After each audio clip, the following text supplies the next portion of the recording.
में बैठे विद्वान, साहित्यकार और सामाजिक बदलाव से सरोकार रखने की नियत रखने वाले श्रोता बंधु,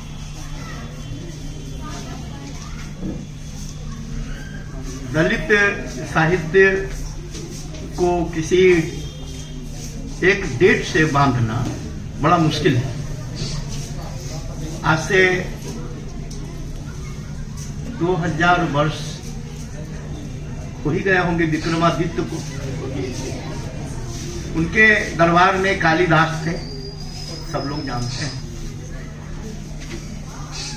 लेकिन कालिदास के समय दर्जन भर ऐसे लेखक थे जो उनसे बिल्कुल अलग, कुमार संभव, मेघदूतम और श्रृंगार की बात नहीं करके वो दलितों की, गरीबों की बात कर रहे थे। हम में से अधिकांश लोग हो सकता है कि उनके नाम से वाकिफ नहीं, क्योंकि मैंने पटना में एक कार्यक्रम में ये बात उठाई तो मैंने अच्छे अच्छे लोगों को चौंकते हुए देखा।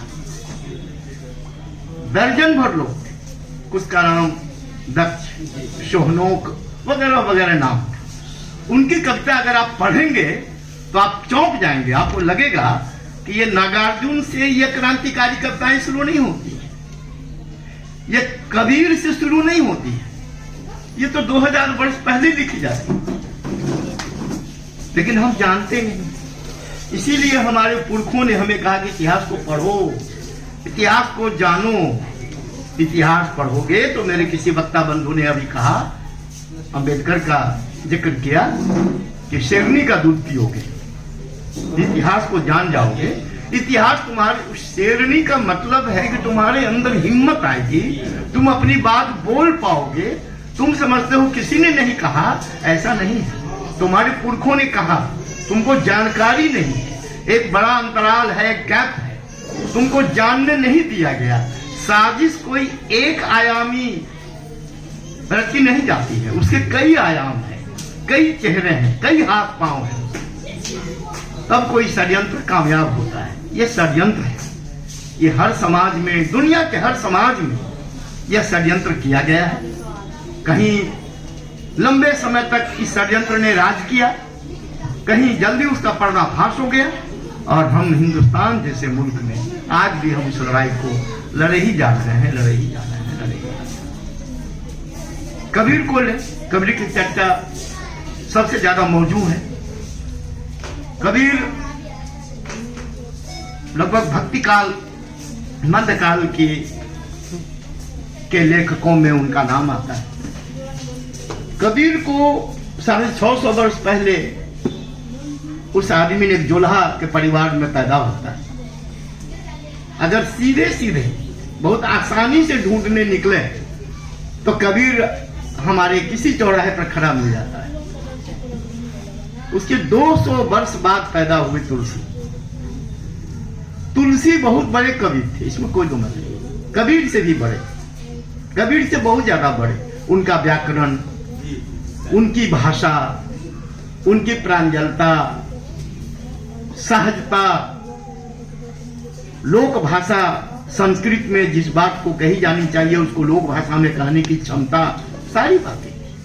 लेकिन एक आदमी उससे 250 वर्ष पहले पैदा होता है, और जो बात वो कहता है अब लोगों की समझ में आ रही है।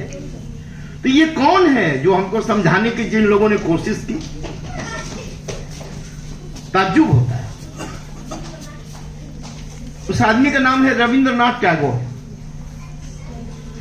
रविंद्रनाथ टैगोर नहीं होते तो कबीर को जानने में और 100 वर्ष तो लग ही जाता। रविंद्रनाथ टैगोर को किसी ने कबीर को अनुवाद करके सुनाया। जब सुनाया तो आदमी चौंका, ये कौन है जिसका नाम कबीर है? मैं तो नहीं जानता। मैं तो सोचता था कि एक बड़ा नाम जो है वो या तो उधर संस्कृत वगैरह में तो जो है हिंदी वगैरह में, या हिंदी की लोक भाषाओं में जो नाम है उसमें सूरदास, तुलसीदास, यही नाम मैं जानता। ये कबीर दास क्या बोला है? ये तो कमाल है। ये तो मैं समय से बहुत आगे है। ये तो 400 वर्ष 500 वर्ष के बाद भी इसको समझने में लोगों को दिक्कत होगी। ये बात कह रहा है 650 साल पहले। उन्होंने हजारी प्रसाद द्विवेदी को बुलवाया शांति निकेतन में वहां पढ़ाते थे द्विवेदी साहब, उनको बुलाया और बुला के कहा कि द्विवेदी जी, आपने भी कभी कबीर की चर्चा नहीं की, आप तो हिंदी के विद्वान हैं, आपने कभी नहीं कहा। तो उन्होंने कहा नहीं, कहा होगा बातचीत में, हाँ उस गहराई से चिन्हित करते हुए हमने नहीं कहा होगा। कहा आप हमको बैठिए और कबीर के जो कुछ दोहे हैं इंपॉर्टेंट, वो हमको बताइए, अनुवाद कीजिए, अनुवाद करके हमको समझाइए, मैं समझ नहीं पा रहा हूं, दिक्कत नहीं। उन्होंने सुनाया और करीब 200 से अधिक कबीर के दोहों का उन्होंने अनुवाद किया अंग्रेजी में। और हजारी प्रसाद द्विवेदी को टास्क दिया कि तुम कबीर पर लिखोगे। तो पहली किताब ढंग की कबीर पर आई, वो हजारी प्रसाद द्विवेदी की किताब है, ढंग की। उसके बाद कई लोगों ने लिखा, धर्मवीर ने, डॉक्टर धर्मवीर ने लिखा जो खुद दलित थे। उसके बाद अभी हाल में पुरुषोत्तम अग्रवाल की एक किताब कबीर पर आई है, अकथ कथा प्रेम की, ऐसा ही कुछ नाम है, बहुत जबरदस्त किताब है। और बहुत सारी किताबें अब लिखी जा रही हैं। अब तो कबीर पर लिखिए तो आप भी कबीर हो जाते हैं। तो आप जब करेंगे तब आप आगे बढ़ेंगे। कबीर के बाद रुक नहीं गया है, उसके बाद काम चल रहा है। दलित साहित्य को अगर उसके फॉर्मेट में लिया जाए तो इसकी शुरुआत इधर आधुनिक भारत में वो मराठी साहित्य से होती है जो हम आप सब जानते हैं। मराठी साहित्य में क्यों हुआ, इसका आगाज वहीं से क्यों हुआ? मराठी साहित्य में इसलिए हुआ कि मराठी महाराष्ट्र जुड़ता है महात्मा फूले से, सावित्रीबाई फूले से, वो जुड़ता है साउथ में जुड़े हुए पेरियार से, वो जुड़ता है अंबेडकर से, वो जुड़ता है साहू जी महाराज से। तो एक जो बैकग्राउंड, एक पृष्ठभूमि जो महाराष्ट्र को मिली क्रांतिकारियों की, बदलाव चाहने वाले लेखकों, साहित्यकारों, एक्टिविस्टों की, वो दूसरी जगह बहुत लेट से पहुंची। वो बात वो महाराष्ट्र को पहले मिली। और दलित पैंथर एक संस्था भी बनी हुआ, उसने भी इसको आगे बढ़ाने में बड़ी जबरदस्त मदद। और दलित साहित्य लिखा जाने लगा। लिखा ही नहीं जाने लगा, वो टोकरी में रख करके बेचा जाने लगा। ये पहला कल्चर है महाराष्ट्र का जहां टोकरी में साहित्य, आम, सेव, आलू, प्याज की तरह वहां बेचा जाता है। ये हम लोग अभी तक सीख नहीं पाए। इस तरह से वहां साहित्य का फैलाव हुआ, दलित साहित्य का। उसके बाद बंगाल गया दलित साहित्य। ऐसा नहीं, गुजरात में भी लिखा गया है, बंगाल में भी लिखा गया है, हिंदी में लिखा गया, कई भाषाओं में दलित साहित्य धीरे धीरे धीरे धीरे पांव पसारना शुरू हुआ। मैंने अपनी भूमिका में, ये मेरा सौभाग्य है कि इस वक्त हमको डॉक्टर अयूब, मेरे छोटे भाई भी हैं, मित्र भी हैं, तो इन्होंने इस लायक समझा कि भूमिका लिखने के लिए मेरे पास आए। तो मैंने इनसे कहा भी, भाई शहर में कई लोग हैं विद्वान, हमसे ज्यादा जानने वाले तो भरे पड़े हैं, लेकिन आप हमसे क्यों कह रहे हैं?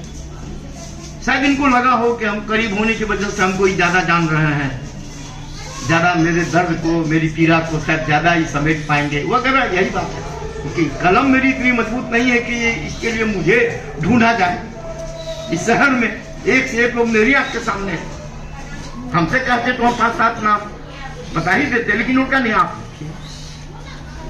ठीक है, तो मैंने इसमें जिक्र किया है, मैंने लिखा है। अब बंगाल में, लेकिन एक बात बीच में कहीं भूल न जाऊं, ये दिमाग से निकाल देना चाहिए कि दलित साहित्य दलितों के द्वारा लिखा हुआ साहित्य ही होना चाहिए। इस जिद को, इस अड़ने की बात को दिमाग से हटा देना। अब बताइए, मैंने भी झेला है। मैं पटने में था तो मेरी किताब मुझे कुलहीन रहने दो पर, बहुत पहले 2002 में ही 2 में किताब आई।